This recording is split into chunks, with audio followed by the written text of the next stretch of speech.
how you doing? This is TV and School. Вивчаємо з тобою ми англійську. How are you? Що скажеш, коли ти зустрінеш якогось іноземця? So, let's speak English. Англійська мова Шекспіра та нью-йоркських таксистів. Англійська стане у нагоді вам, бойські дівчиська. Welcome back. And we continue talking about jobs. Guys, today we will develop your speaking skills. But before that, let's do some exercises because you have to get ready to be able to speak fluently and nicely. Okay, the first task, take a look. You have to complete the phrases with the words from the box and decide which three factors would be the most important to you when choosing a job. And you'll have to give reasons. The first word is benefits. Benefits means something good, like bonuses. Then comes flexible. You heard this word several times before. Flexible, being flexible, you can literally be flexible and be a gymnast, or you can be flexible and adjust or adapt to new circumstances. Then comes the word job. You can use it twice. Then comes maternity. Maternity is something about mothers or fathers. It means being parents, so maybe you'll see. Then pay. Pay, very pleasant word. We all like when we are paid for our works. Then promotion. Promotion means that you go higher in your career. And sick, unpleasant word. Now, what affects your choice of career? The first one, prospects of, what word would you use? And that is prospects of promotion. When I look into new vocations, I look at prospects of promotion. I'm an ambitious person. I don't want to be on the same position all my life. I want to grow in my career. I want to become a boss maybe one day. So it means that I'm looking for the prospects of promotion. Okay, security. What kind of security do I need at work? And it is job security. It means that even if something bad happens, I won't lose my job. Or it means that my company cares about me. Okay, well, that can be a good idea when you choose a career. If your company cares about you, if you've got a job security, then it's a good option to think about that career. Okay, the next one, pay. What kind of pay? Sick pay. When we get sick, we have to stay at home. That's a rule. We don't work and maybe we don't get money. But lots of companies pay sick pay for those people who must stay at home when they are ill. And actually, that's a good idea. And actually, that's your job security. You feel safe. Okay, then comes working hours, flexi time. Here is the hint. So your working hours can be flexible. It means that you decide when you have to start to work or when you can leave. So flexible working hours can also be very nice things when you decide on your career.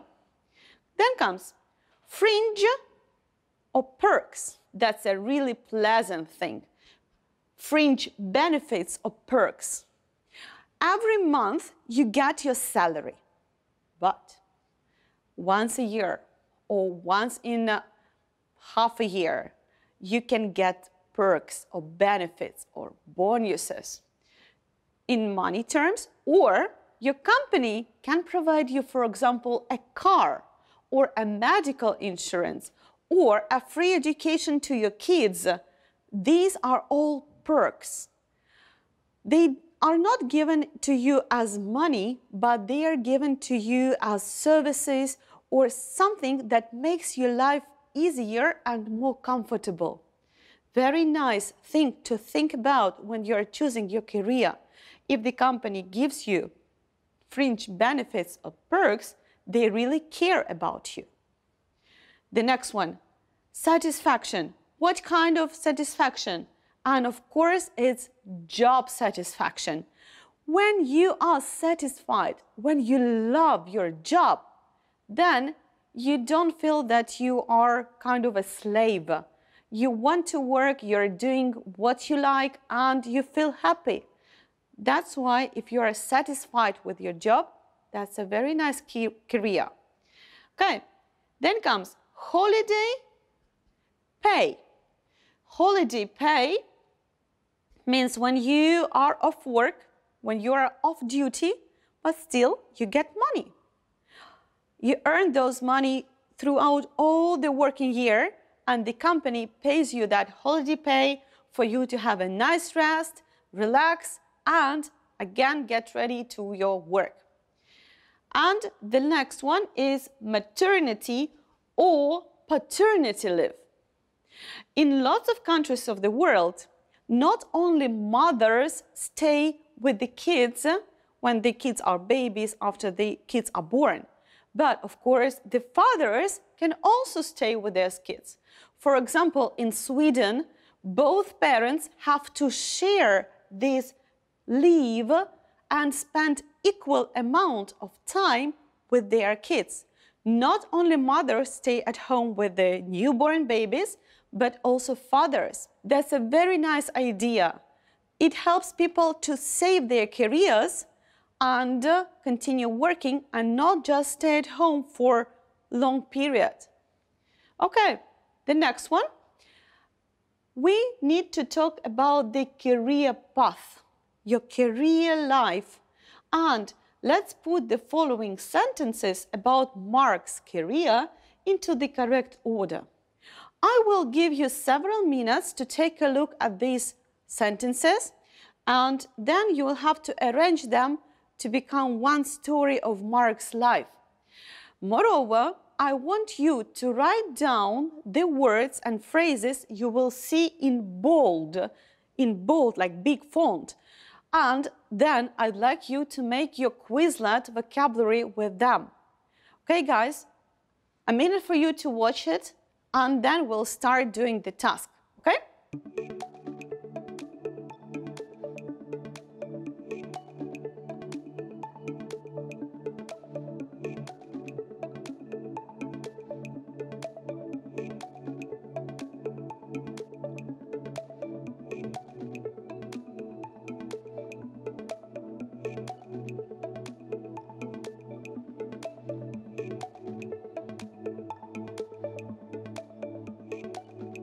Okay, so I hope that you grasped the whole idea and you flicked through the whole text.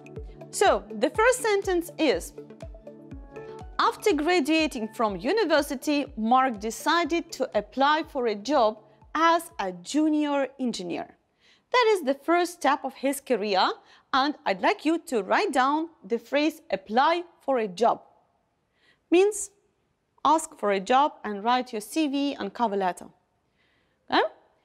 The second sentence is, after a successful interview at Chemotech PLC, he was hired for the position.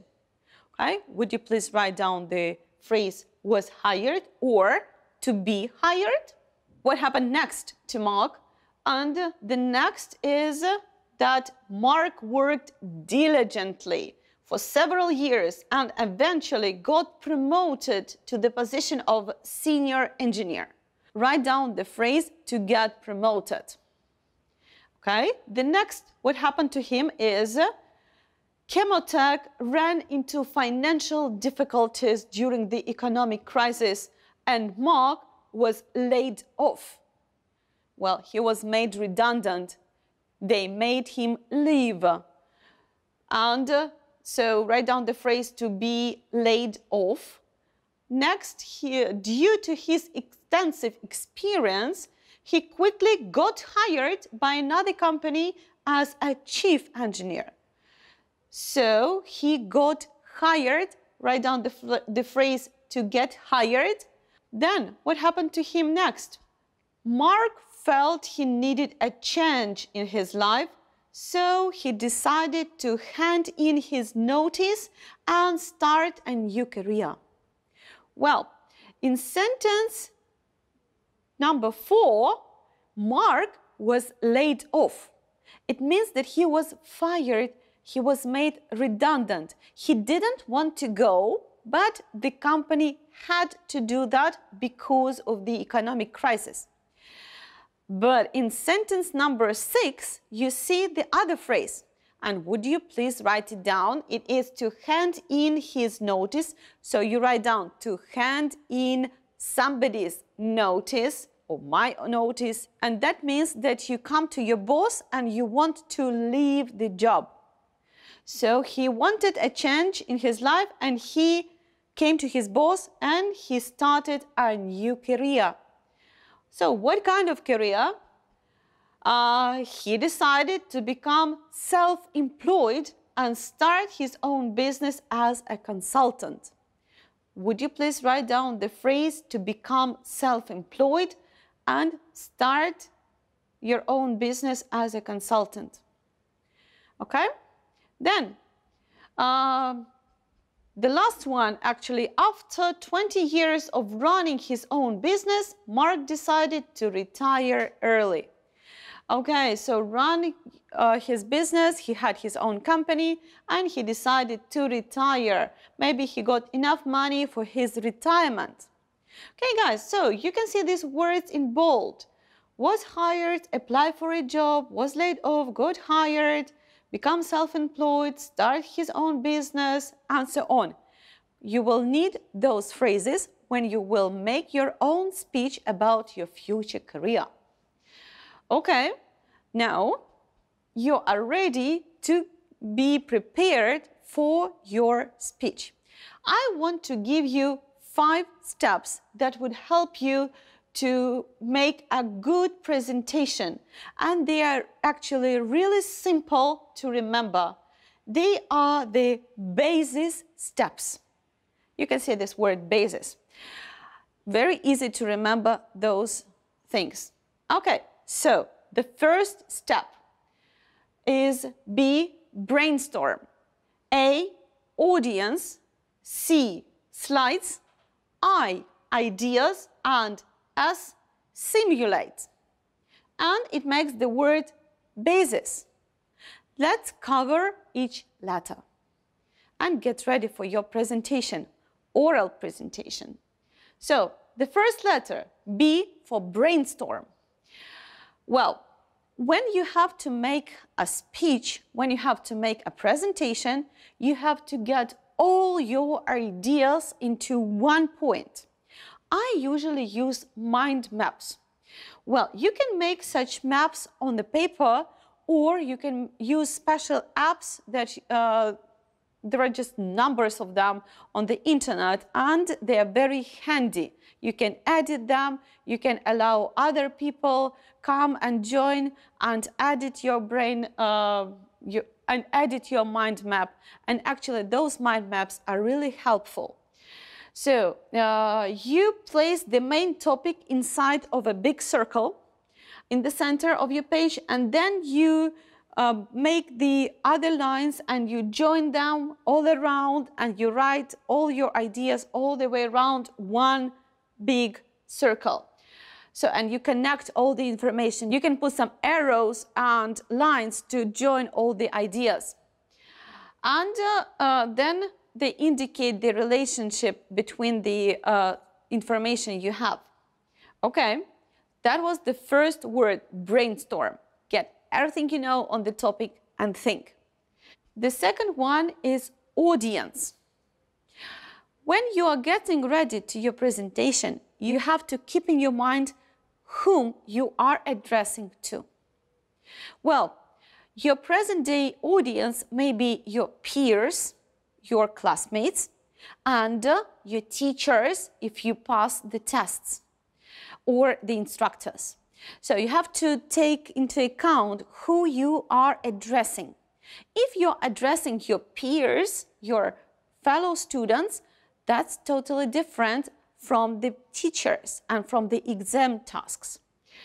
And the very important thing is that you have to keep only the information that is important to your audience.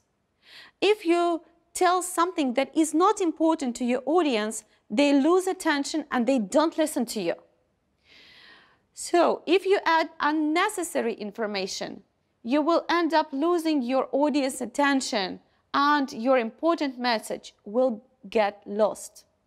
So select and think carefully what to include into your presentation.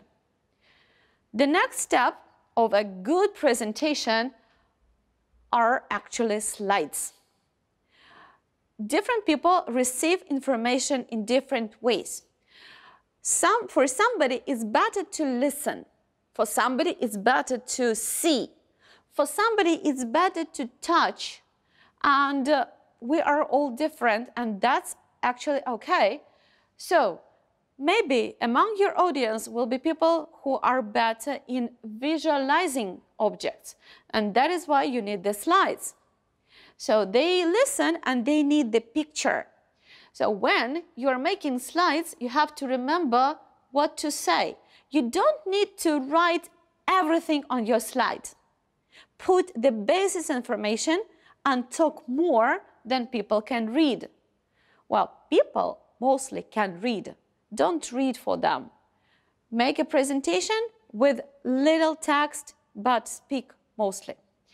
And actually, you can use different types of presentations to make them more fluent, to make them more interesting and interactive. Not only PowerPoints are helpful, but try other ones that we've got on the internet, for example, Prezi. It's really, really interesting how everything moves in that presentation. Okay, the next one is ideas. Well, you have to describe ideas with your own words, and you have to sound natural. If you learn your presentation by heart and just like stand still and talk and just say everything by heart, then the presentation is not live. It's not interesting to watch or listen to such a presentation. Use your own ideas, use your own words, use your own emotions. And try to explain very difficult things, like if you're explaining them to your friends in very easy terms, okay? And the last idea is to simulate. Every time you have to make a presentation before you come to your audience, simulate at home. Maybe you will need to record your presentation and use the video, shoot a video of you giving a presentation, and then you'll be able to assess what you did right or what you did wrong. And then film yourself for the second time, and you will see that it would be much better. Or just use the mirror and talk to the mirror and see your gestures, to see your posture, and be more confident. Now, I'd like you to imagine a student who is trying to make a decision about his or her career path. And here are some ideas and a question for you to discuss. First, you have some time to look at the task, okay?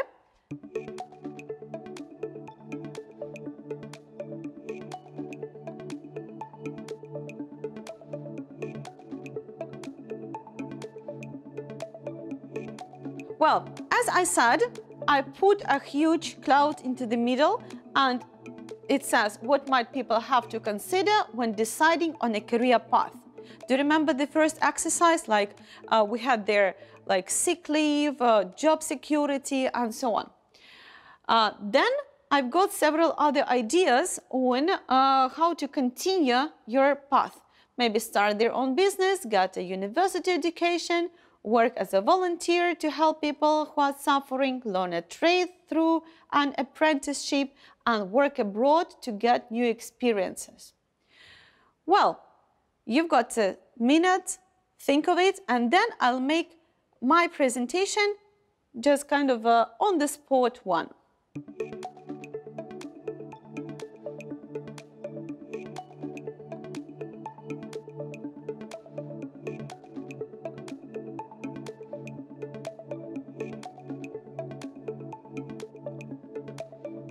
Okay, guys, so if I were a student of the 10th grade and I was sitting for a test and I was given such a task, I would start something like this.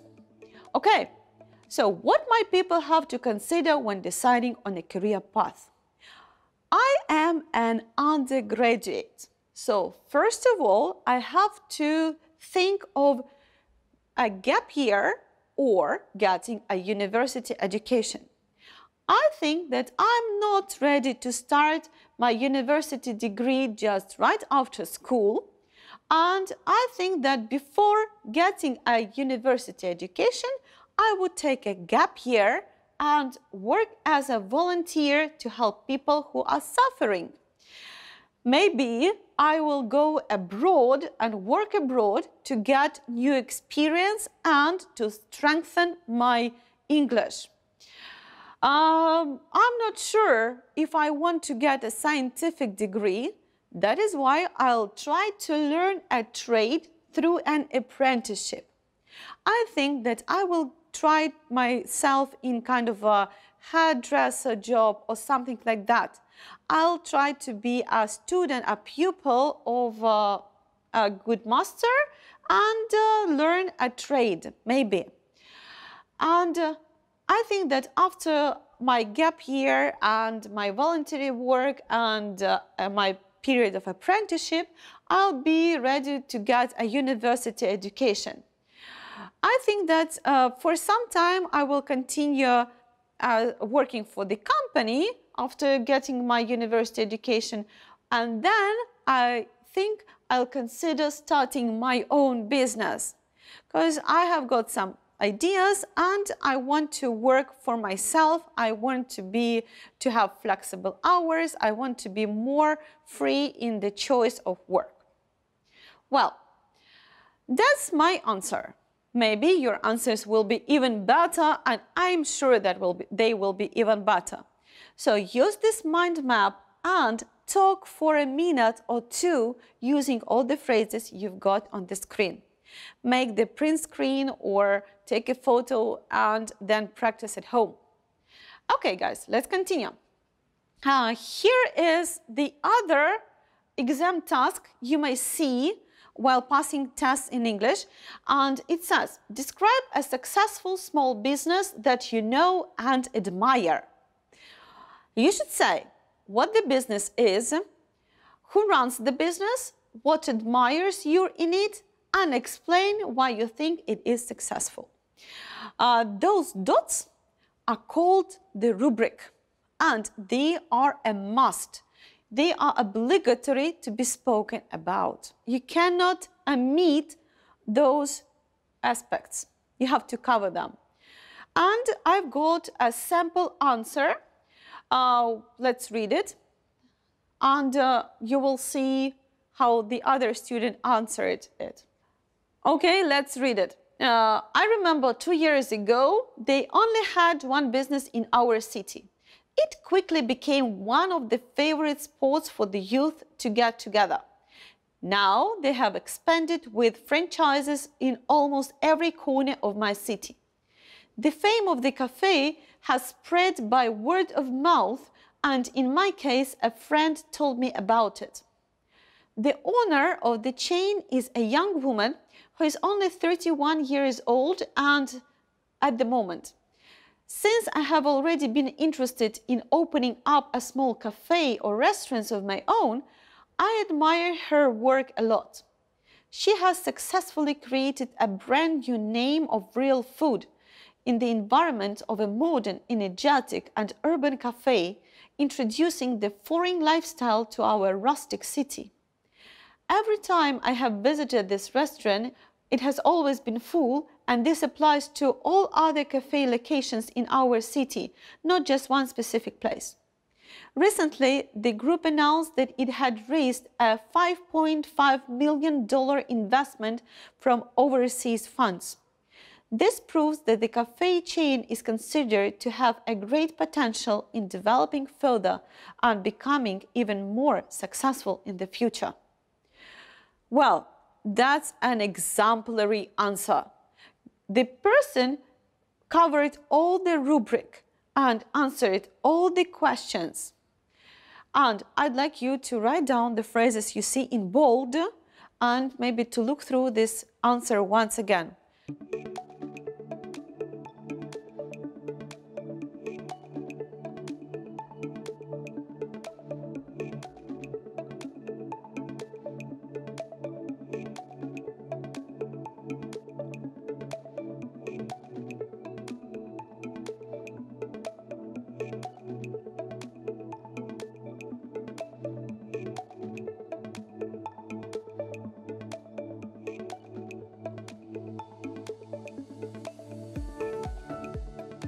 Now, as I announced it before, I made such kind of a self-assessment grid for oral presentations. Well, you can use this grid to assess yourself before giving this presentation to your audience. In the first table, you can see like language problems. Well, you're talking in English, you're speaking English, and you may have some kind of mistakes. And if you're passing the exams, of course, you'll be assessed according to your knowledge of English, not only about the ideas you express. So the first, you have to identify the mistakes you make. Maybe you use very poor vocabulary, or you misuse the words, or you've got the problems with your grammar, and you have to revise tenses or you have to revise other grammar structures. The other very important aspect is your pronunciation. You have to do your best and pronounce the words correctly. I'm not talking about the accent. It's obvious that we will all have our accent. Well, of course, we'll try to get rid of it with the time, but still, it's okay to have an accent.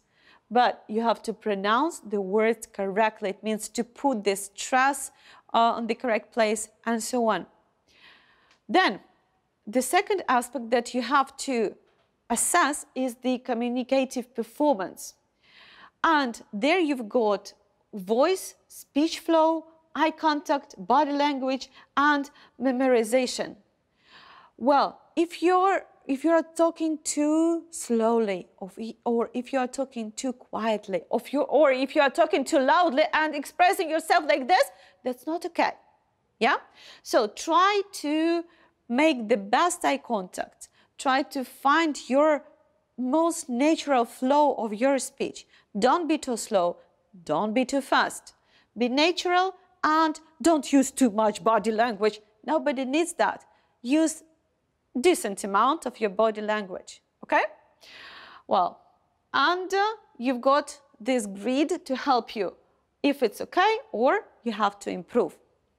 Okay, guys, now you are ready for your homework. So the home task is, you are going to give a talk about your career plans. You will speak for not more than 2 minutes. That's not a lot. Remember to say, here comes the rubric. It's obligatory. What job you want to do in the future? Do remember that several lessons before you had to make notes about your future career. Then, what 2 subjects do you think are the most important for your future job and why? Exercise 1 in this lesson, okay? Whether your family approve of your career choice or not. Ask your parents, ask your relatives, but actually bear in mind that it is you who decide on your career. And you will have to talk continuously. It means that you don't have to stop.